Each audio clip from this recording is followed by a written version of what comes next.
அருகே 17 வயது சிறுமி கூட்டு பாலியல் பலாத்காரம் செய்யப்பட்ட சம்பவம் தொடர்பாக 7 மாணவர்களை போலீசார் கைது செய்து விசாரணை நடத்தி வருகின்றனர். முக்கிய செய்தியாக பார்த்துக் கொண்டிருக்கிறோம். கூடுதல் விவரங்களை எமது செய்தியாளர் களத்திலிருந்து வழங்க கேட்கலாம். கார்த்திக் இணைகிறார். கார்த்திக், வணக்கம். தற்பொழுது கைது செய்யப்பட்டிருக்கக்கூடிய இந்த 7 மாணவர்களிடமிருந்து ஏதேனும் வாக்குமூலம் பெறப்பட்டிருக்கா? விசாரணை தொடர்பான தகவல்கள் என்னவாக இருக்கிறது?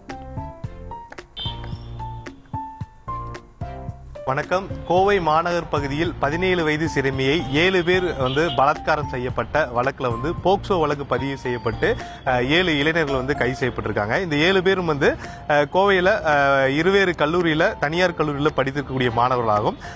கடந்த ஞாயிற்றுக்கிழமை இரவு இவர்கள் அந்த மாணவிக்கு சமூக வலைதளம் வாயிலாக குறுஞ்செய்தி அனுப்பி அந்த சிறுமிக்கு ஆசை வார்த்தைகள் கூறி தன்னுடைய அந்த அறைக்கு அழைத்து சென்றதாகவும், அழைத்து சென்று அங்கு 7 பேர் அந்த சிறுமியை பாலியல் பலாத்காரம் செய்திருக்காங்க.